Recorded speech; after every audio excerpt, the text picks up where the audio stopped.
Just a couple of minutes to thank a number of people. First, my family.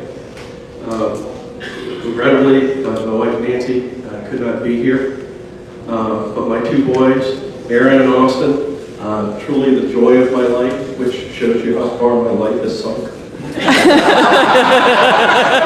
Of course, they're sitting next to the liquor, so that. All of you come to my life from a number of places, but I need to take a couple of minutes here to introduce you, if you have not met them yet. My family, not my blood family, but maybe in many ways more importantly my family. And Alan kind of mentioned it. We have a group of us that get together periodically that Dennis Shields lovingly refers to as the tribe. And it is truly how all of us, we've all grown up together, and it's kind of how we keep our sanity. And today I'm honored to have parts of my tribe here. Alan and Kathy Perdue are part of this. We spend our lives together. Dennis and Renee Shields, Renee, and my buddy Donnie, who most of you have not met yet, but Donnie and I go way, way, way back. And a number of others who can't be here today. These are the people who help keep me going. We saw some of the pictures. I also need to thank my mom and dad, of course, and perhaps more especially my dad. June of 1967, I was graduating from high school, and many of you may remember this, but there was a big party going on. I got an invitation, and you couldn't refuse. Right? The federal government said, "We're having a party, you're invited, you got to go." And I sat down with my dad, who had just recently retired as a photogrammetrist from the Army. And he, in very blunt words, said, "Here's the deal, dumbass. You take a draft notice, they're going to put you in the military, and in about 10 weeks you're coming home in a bag. Or maybe we get you into a school." And when you talk about clueless, Clueless was my middle name. I mean, you saw the picture of me in high school, and if you look up pocket protector geek, that's, And so Dad just kind of went, president of the math club, president of the astronomy club, surveyor. And I'm like, okay, sure, whatever. And the rest kind of be history. I have had so many incredible opportunities, and several people have pointed them out.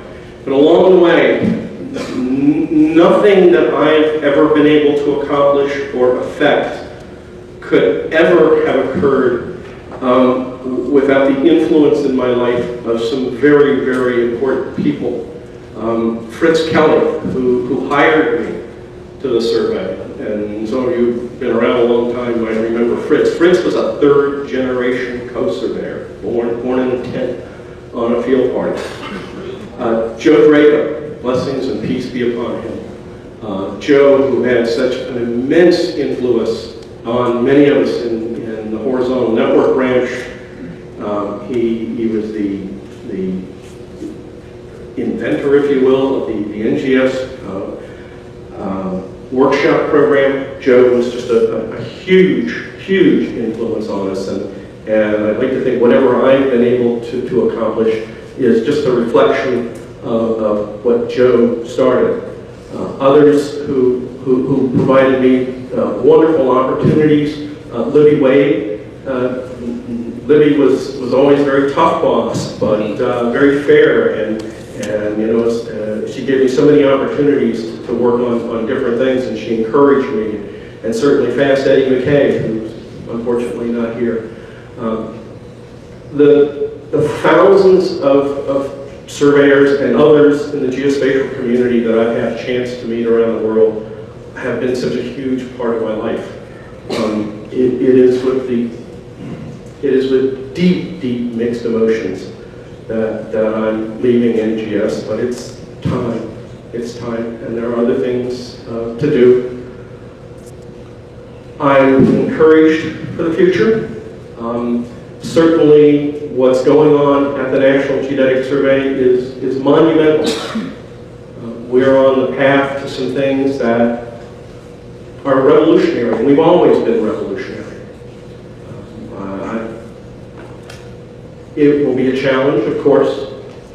The finances obviously are not what any of us would hope for, but I know that the team that's there is truly world class.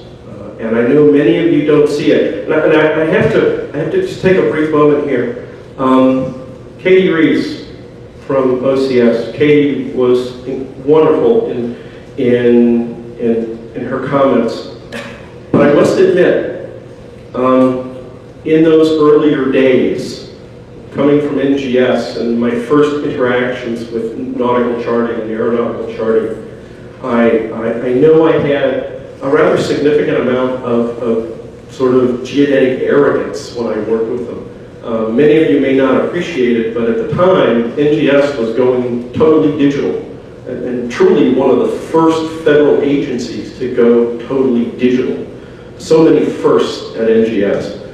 And in my interactions with Coast Survey and aeronautical charting back in those days, everything was still done by hand and by paper. I thought, who are these people? I'm afraid to get on a boat or get on an airplane.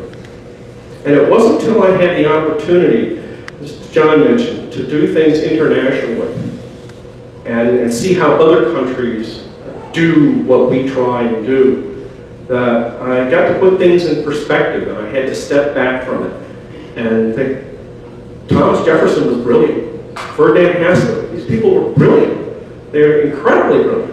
They saw the vision in this, putting these organizations together and providing that as the foundation for, of course, this incredible part of our infrastructure. And I often tell surveyors, I said, geodesy is the most important science. There is no other science that is more important. And while we could all have an intellectual argument about that, I suppose, the bottom line is everything that occurs everywhere on the planet is about place. It happens someplace, you think of something in a place, everything happens in a place. And knowing where places are and how they relate to one another can't happen unless we do what we do. And we do it so well. And I am so honored to have been a part of this, to have been a part of your lives, for you to be part of my life. I wish I could put arms around every one of you to say thank you. This has been awesome. Thank you so much, and I look forward to working still with many of you in the future. There's lots more for us to do, lots more to be accomplished, and I hope I can still be a tiny little part of that. Thank you. Thank you.